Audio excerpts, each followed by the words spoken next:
Hi guys, I'm really excited to truly grateful for you guys being here right now with us with this podcast.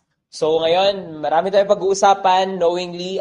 It's more on just typical, this podcast just typical for us, no? To tackle about their experiences in life when it comes to friendships and even maybe relationships. But now, they're one of the most known influencers of our time. And as I start with the questions, no? Kumusta muna kayo, guys? How's been lately? Kumusta ang buhay natin diyan? Special with you, CJ. Kumusta? Fine. We're fine. I'm fine. Okay.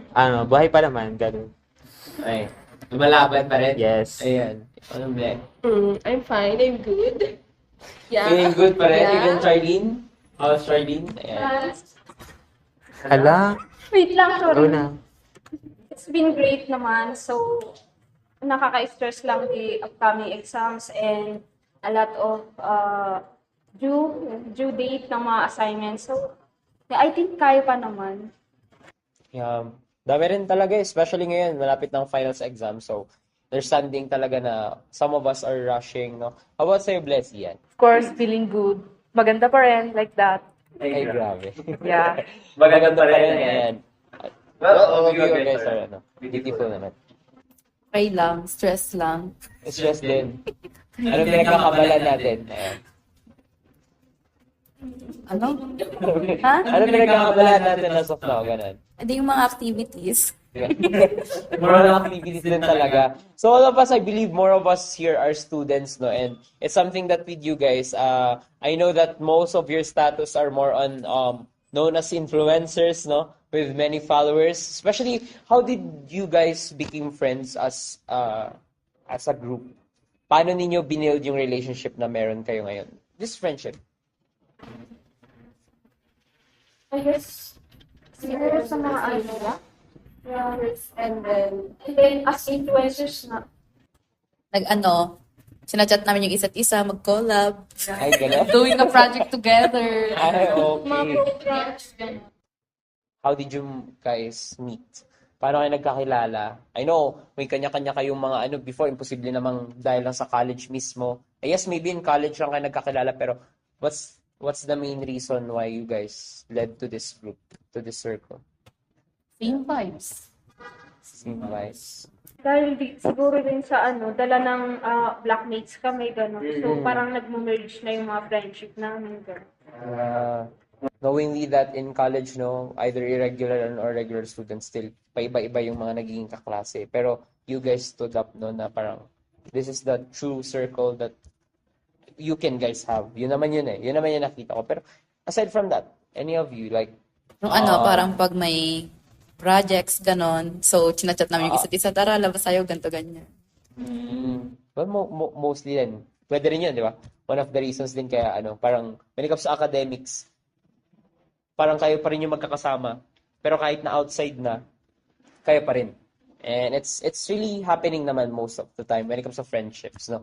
And with this typical friendship that we can see here is that, of course, sabihin na natin na you guys having this circle right now, sabihin man natin na 5 kayo, pero did you think that maybe in the future, baka maybe lesser na kayo or mag-expand pa yung group? What do you think?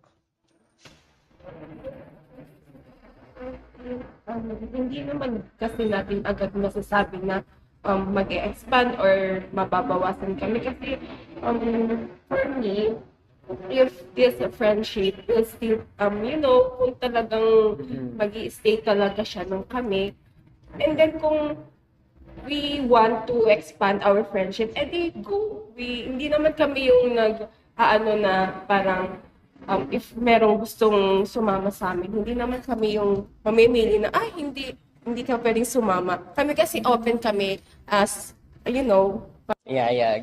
Na ka naman yun na if your guys are open, pwede naman. You still guys open the door for others, no? To be part of the group. And it's normal naman for most people, especially if open-minded ka. Pero of course, ito naman yun, what I wanted to add is that, of course, open door tayo when it comes to friendships or more friends to come. Pero is there something na parang, of course, parang when it comes to other spectrum, of course, meron silang qualifications and everything. Pero sa inyo ba, parang did you still think na there might be possibility na parang, of course, pag nakita nyo may red flag, you don't accept them? Parang ganun? If that's the case?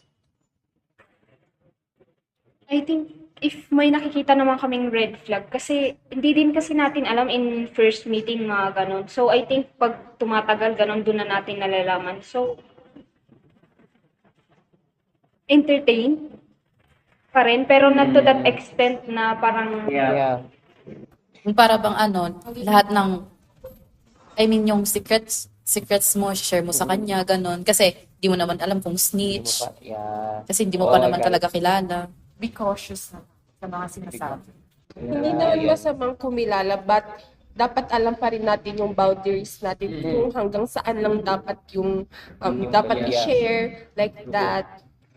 Yeah. Got it. Ikaw ba, CJ? Baka may pwede tayong, may opinion ka rin ba about it naman? Wala. Well, CJ is here. Knowing that siya lang yung lalaki sa group, and it's very, parang what do you feel with that na parang having, girlfriends when it comes to this circle? Ano yung observation mo lang ganun? Is there something na change? Parang ano ba? Sige. Try to get it out. Get it out. Parang ako yung prinsesa sa kanila. Ay. Ganun. Parang, well, we're open here naman. We're open to tackle those kind of topics. And yet, grateful to your response. And something na ko naman, nakikita ko rin naman, most of the people nowadays sa circles is that, hindi naman when it comes to specific gender, it doesn't tackle about it much. And now, proceeding to more of my questions, is that when it comes to friendship, before I proceed with my question, parang sa mga magkakaibigan kasi ngayon, of course, you have said kanina na may mga, yes, hindi nyo madidetermine muna agad, and it's part of it naman na, parang titinan nyo muna, observe, and if may mali, you try to deal with the mistake, then let him or her still be part of the friendship. Tignan natin kung binago niya. Pero if ever na parang it's kind of off na already, do you still consider them to be part of the group? Yun naman yung question ko dun. For me, hindi na. Need na siyang, parang i-cut off, ganon. Oo. Kung hindi na rin naman healthy yung friendship. For the health, para maging healthy lang yung relationship or friendship ng as a whole, dapat may kailangan din i-cut off. Well, it's part of it naman. How about the others? Parang may opinion ba kayo? Kasi kapag sige. Sige. Sige. Kasi kapag ipipilit mo talaga, like, magkakasakitan lang sila. Yeah. Lalong magkakalamat yung friendship na nabuo. Is ipipilit talaga. Yun, kasi di ba minsan, baka may magkampi dito, may kumampi sa kanya. So, Can lead them sa parang sinabi niya, watak-watak. Parang, dahil dun sa isang person na yun, magwawatak-watak. para wawatak-watak din yun. So, yeah, understandable yun that many friends, I also have many friends naman na been into, separation just because of these two friends din namin within the circle na nag-away. Tapos yung iba kumampi dito, yung iba kumampi doon. Yung iba naman parang naging neutral pero nagkaroon ng thinking na aalis na rin dito sa group para hindi lang madamay dun sa toxicity na nangyayari within the circle, no? And proceedingly, ito din yung isa na, aside from friendship, of course, ang isang nagiging reason din kaya nagkakawatak-watak minsan ang friendship is mayroon sa friendship yung mga mag-jowa. Or we can say that those who are in a romantic relationship. And many of you guys here can relate. And it's something na one of the most trend pa rin yung kinikip nila na ina-impart nila or parang ina-enjoy nila yung nagiging jowa to be part of that circle of friends. Kaya nangyari, kapag once na nagkaroon ng issue and everything, dun sa mag-jowa na yun, parang people are taking sides within that circle as well. Those are typical mainly nangyayari pa rin yan. I'm not sure even if even here in college may ganyan pa ba. But it's something na if we were to be more if you guys are being in a more open topic about it, is it something na when it comes to relationship, like romantic relationship, na dapat nangiyamasok din when it to the circle of friends mismo? Is it really not idealistic, but is it really preferable na ganun? Or dapat may personal space na lang Sa sila? isang friendship, may magjowa. Yes. For me, it's Or you can let yung isang nasa isang circle of friend nyo na pwede silang na kunyari may jowa siya outside na hindi niya namang close ng circle nyo, then isasama nyo siya. I think, we can be civil lang, pero hindi friend. Kasi if papasok siya sa circle namin, parang awkward kapag sila. For me, siguro tatanungin na lang muna yung opinion ng iba if okay lang ba or hindi. Para yung tawag dito, yung Sige. Ayan. may tawag to. Basta yun.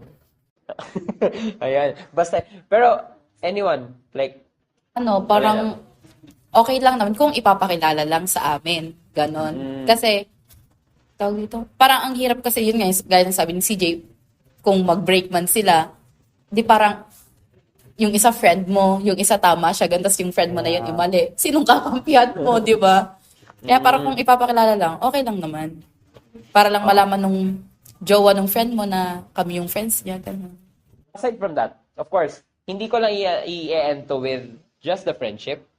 And I think if we can proceed more, how about when it comes to love? Parang when it comes to romance, how you guys, like, what's the ideal kind of, well, I'm not sure if some of you, my girlfriend and boyfriend, wala pa. So, many of these influencers guys here, wala pa silang relations guys, wala pa silang romantic relationship. Ready sila tumingle. Ready yung mga yan. So yeah, sorry. Yan nga. So let's proceed guys. So hopefully guys, marami makaka-relate dito. And I wanted to ask lang, not totally the ideal type of person that you wanted with having to be with your lifetime. Of course, we cannot really say na sila na talaga. Unless here in the Philippines, kasal ka. Pero minsan, di ba, hindi pa na, like, very topic issue ang divorce. So it's very hindi pa natin alam na even if maging asawa mo na, even if you're already married, it doesn't mean that the love or the yung kung sino sila nung unang nagkakilala sila is that ganun pa rin hanggang sa huli. We cannot really assure that. But with this, of course, we'll let know kung ano man yung ideal relationship ng ating mga influencers right here. And now, if I were to question you guys, parang what's the status nyo ngayon when it comes to having a romantic relationship? Are you guys like in the interest of having it? Parang ganun? Like, if not now, pero meron ba in the future? Parang even 10 years after, 5 years after? Siguro. Ay, siguro. May possibility. Possibility rin. Depende. May possibility. Di ba? Pero as of the moment, I don't think na meron pang time magkaroon ng relationship. Kasi, but 5 years from now, I think pwede na. Kasi, graduate naman na siguro tayo doon. Yeah. Yes, First. Hindi ba halata? ikaw, anong CJ, what do you think? I think, 10 years from now. 10 years from now? Why not? Di naman di naman mali actually eh. Sabi nga nila, walang pinipiling edad ang pag-ibig, pero of course, we don't know when talaga. Pero nasa natin yun eh, urge natin or capability if we wanted to really have a relationship, a family as well. Yun naman yung mga pwedeng pag-usapan dyan after. Diba? Yeah. Wala kasi akong balak. Ay, ngayon, wala pa. Feeling ko magpapari siya. Yes, father. Ay. Yeah, so if that's the case, if I'm just gonna ask you, like many of us here, pero may mga naging ex na ba kayo or Nagkaroon na kayo ng mga ano? Meron. Of course, aside from ex-friendships, meron kayong ex-boyfriend, ex-girlfriend. May ex-girlfriend din, ex-boyfriends. Hindi natin hindi natin maiwasan to totally dodge this topic.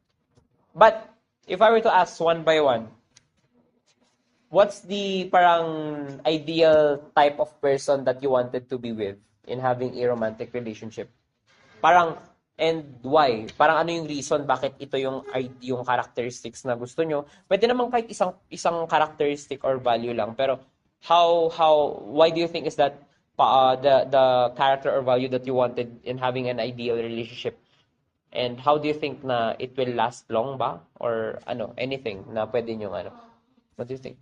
For me, yung pagiging respectful ng if I were going to be wife in the future, I want my husband to be respectful. Kasi sa house namin, nakikita ko kasi yung father ko na sobrang respectful niya sa mother ko. So parang yun, nag-set ng standard yun para sa akin na pag gusto kong mag-asawa ko, ganito din kasi ganito yung papa ko. So nakikita ko siya sa mismong bahay namin. So parang yun yung sa akin na gusto kong magkaroon ng husband na respectful talaga. Wow, loved it. Really love that one. Response. From family, no? Very, makikita mo talaga yung complete family. You can see the mother and father, how they respect each other. Na ganun din yung magiging example mo as a wife or as a husband. No? So, for me naman, parang yung may trust kami sa isa't isa, ganon. Kasi based on my last relationship, parang, yun nga yung nagiging cause ng away namin lagi, na kunwari, may need lang akong puntahan, ganito, ganyan. Parang ngayon nag-overthink na siya, ganon. So, yun nga, parang need talaga ng tiwala sa isa't isa. trust. So, more on trust. For example, trust. So, any one of you, ikaw, CJ. Open kami sa lahat. Open. Parang ganun. Para if ever naman na may sama pala siya ng loob sa akin, malalaman ko agad. Yeah. Tsaka para ma-deal. Yeah. Na, Para agad. Maayos agad. yeah, para madaling ma-fix na. Pero ikaw, willing ka to fix a relationship within a day dapat? Pag nag-away kayo within the... Yeah. Ayoko kasi yung matutulog ka tapos may pala. Yeah. Many of us, no? Parang, tawag doon? Sabi nila doon, parang konsensya. Or parang, may konsensya ka na bago ka matulog, kinokonsensya ka pa rin na may mali, no? So, how about Blessy? Siyempre yung yung sure na sa akin. Kasi it's like 5 years from now, imagine if mag-enter ka ng relationship pero di pala siya sure sa'yo. Oh, yeah. But you invest in that relationship. Manhirap. Din. It's very, sabi nga nila, di ba, parang, hindi naman love with benefits, pero parang, beneficial nga ang love, pero if you gonna talk about benefits, parang, hindi lang siya benefit nung tao na kung saan mo binibigay love mo, pero sa'yo din. Na parang sa'yo, personally, may perang magagastos, may emotional support na kailangang i-charge, no? Meron din kailangang, may mga, marami kang kailangang i-sacrifice din. Kasi, yeah, give and take. Yeah, when it comes to the relationship, yeah, true. Parang give and take both sides dapat. Hindi pwedeng isa lang yung, dahil, yun din parang perspective when it comes to women and men. Di ba parang sa men daw, dapat yung men yung laging nang susuyo, yung men yung laging nagbibigay ng regalo. I mean, it's more on the perspective lang when it comes to men. Then women daw is that they are the ones to give the satisfaction when it comes to the men. They are the ones to encourage the man. Pero di ba parang it's very broad na in this generation, we cannot really distinguish na ganun pa rin. Dapat ngayon, give and take the both sides na kung kaya mo mag-effort ka. Whether ikaw yung man or women in that relationship, di ba? And I think all of us guys here are influencers. We know that in this current generation, hindi na barrier ang pagiging, yung parang, what do we call this one? stereotyping when it comes to relationship na pag women, ito yung ginagawa. Pag men, ito yung ginagawa. Yan. Tama naman yun. And, Charlene, kaya. Ayan.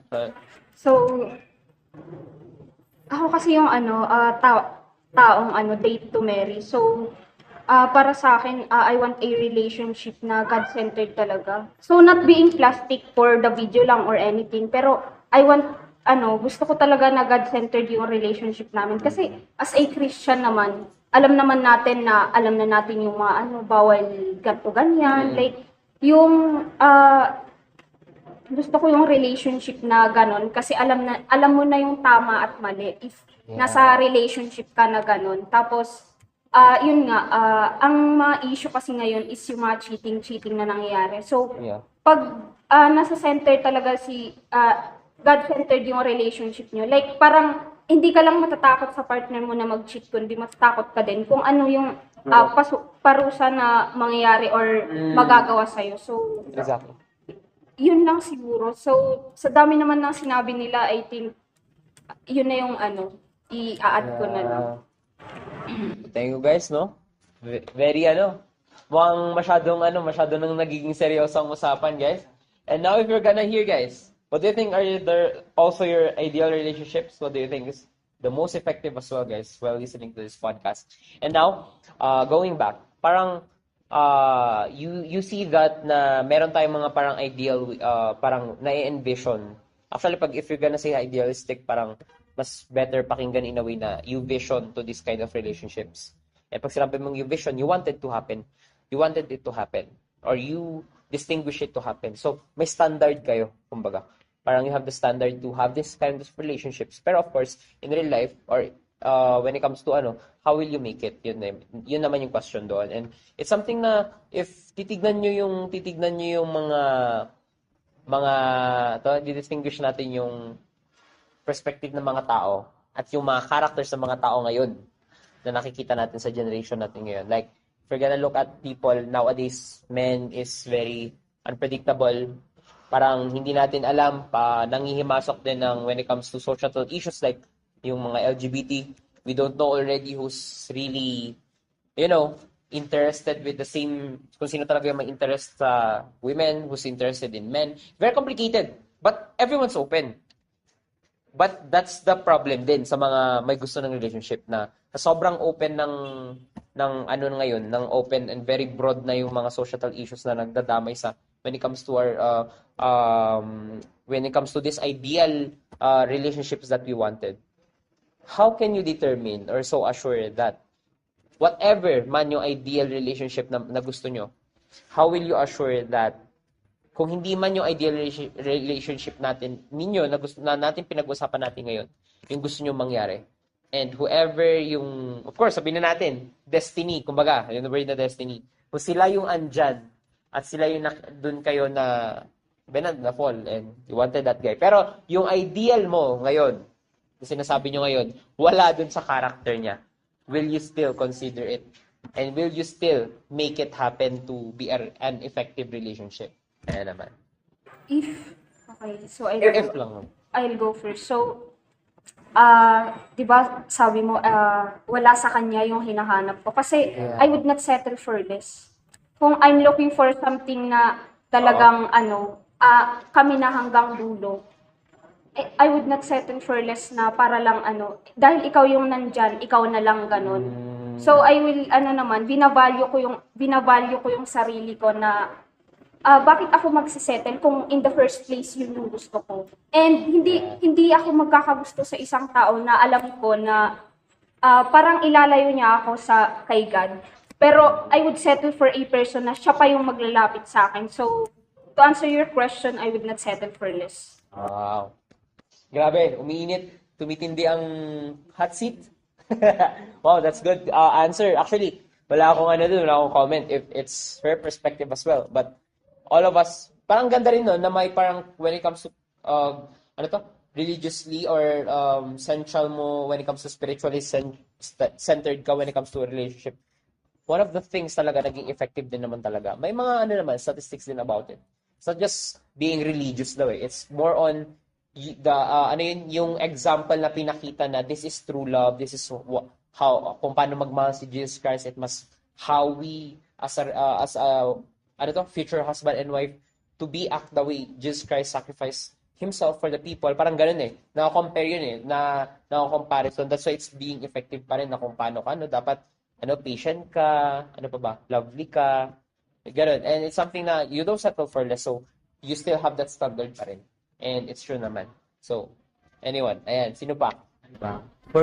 Tama naman yung sinabi niya.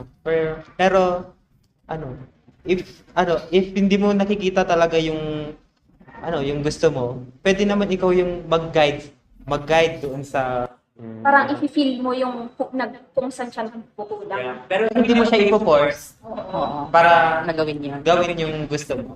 If hindi talaga niya At hindi least talaga you tried. compatible. Yun, sabi niya, at least be tried. Yeah. So, sa akin naman, parang mag-go pa din ako doon kung sino man yung nandyan. Kung alam ko naman na yung mamahalin niya naman ako, ganon. Tapos, yun nga yung ganon, sabi niya, hindi mo naman pwedeng i-force na gawin niya yung mga gusto mo. Yung standard mo, ganon. So, kung alam ko naman na mamahalin niya ako, ganon. Tapos, yun nga yung parang, ganyan sabi ko, sa isang relationship ng trust. Yeah. Kung may ganun naman, kasi hindi mo naman pwedeng sabihin na, hoy, ikaw may tiwala ka ba pag nagkajowa ka, ganito, ganyan. Kasi yung hahanapin mo dyan na, hoy, gusto ko sa isang lalaki may tiwala sa akin, ganon. So yun nga, mag-go pa din ako kung alam ko naman na mamahalin ako. Yeah, parang when it comes to you both, no, parang you wanted na, if andyan na, and nakita mo naman yung sincerity, parang you wanted, if hindi mo nakikita dun, may sincerity siya, pero hindi mo nakikita na parang, andun yung ideal, pero you wanted to mold him or her to that, para mangyari yung ideal vision mo when it comes to relationship. Yeah, you can mold it naman for it to happen. Ganon. We can force it naman. Hindi naman force totally. Pero parang it's in the process na pag naging kayo, parang if that's your ideal vision of relationship, well, kunyari, wag natin disregard yung dun sa kabila. Kunyari, yun nga, you wanted to have a boyfriend like this. I-apply, ituturo mo na in a way na, oy, ganito yung, or ganito yung, hindi naman sasabihin mo na ito dapat yung gawin niya. Pero parang basic courtesy yun or parang baka meron siyang mga attitude or meron siyang mga actions or values na hindi niya pala alam na nakakasama pala yun sa'yo. And it's something that they have to work on. I-work on nila yun by time. Ayun. Yun naman yung nakikita ko, to mold lang. So, in short, yung parang gusto nilang sabihin, like, huwag kang magbago pa, hindi kita babaguhin, magbago ka para sa akin. Yung parang yun yung gusto nilang, Yeah. Yun nga, kung mahal mo nga, kung gusto mo naman na magstay kayo, edi magbago ka para sa kanya. oo. Ganun. Pero huwag mong pilitin yung pagbabago mo, hayaan mo yung love mo, baguhin ka para sa kanya. Yung parang, Yeah. yun lang. I think hindi gano'n. Pero ang sa akin, magbago siya para sa sarili niya. Hindi para sa akin. Wow. That's good. Ganda. Kasi once na pinilit mo yung isang tao na magbago para lang sa'yo, hindi naman pagmamahal yun eh. Ayun yun. Yeah. Parang kasing Yeah. yung relationship nyo is magiging toxic. Yun nga, edi pag ipo-force toxic mo. na, edi let go mo. Yun nga, yung gaya sabi ko kanina, at least we tried. Kasi ikaw lang din naman yung madidrain if pipilitin mo yung taong magbago para sa'yo. So parang wala din papatunguhan yung relationship niyo pagka. Mag-aaway lang kayo ng mag-aaway. Pero of course, distinguishing that, yung gusto rin sabihin ni Ali is that insisting na parang a relationship will, both sides must also learn from each other. Yun lang naman yun eh. Pero pag may isa sa kanila talaga won't able to really learn from the mistakes, of course, there's chances talaga it will be complicated in the afterwards. So yeah, it's a good thing. Any ano pa? Wala na. Ayan. Very Yes, very it's typically most of our conversations right now, for sure yung mga viewers natin and those listeners of this podcast, we're grateful to be with you guys still. And this this podcast is about to it's very short lang guys actually. So yun guys, thank you very much. So that's all for our podcast. But before that, grabe guys, how are you guys there over listening with this podcast and with these people, with these influencers that I'm with? Is there something else na parang gusto nyo pang i-add? Just for the listeners as well, that can relate with you guys as well. Siguro sa friendship, it's like, wag mong ibigay yung lahat. Kasi, it's either, babalik din, like, parang, don't stress yourself, like, protect your peace. Ganon, like, if it's, pag toxic na talaga, wag mo nang piliting ayusin kasi ikaw lang din naman ang masasaktan. Yeah, wow. So, when it comes to romance naman, yun nga, don't settle for less. Don't settle for less. That's right. Like, same with Miss Charlene, no? Na don't settle for less. Yun daw yung standard ng self. When it comes to friendship, you guys have to look, especially parang kailangan kilatisin din talaga ang anyone or like friendship. But now, thank you for that, guys. I really appreciate, and that's all for our podcast today. And before I end it, thank you very much for being here with me with this podcast in Audiophiles. So see you next on our next episode. And thank you, CJ. Thank you, Mary, Charlene, Bessie, and Ali. Thank you, guys, for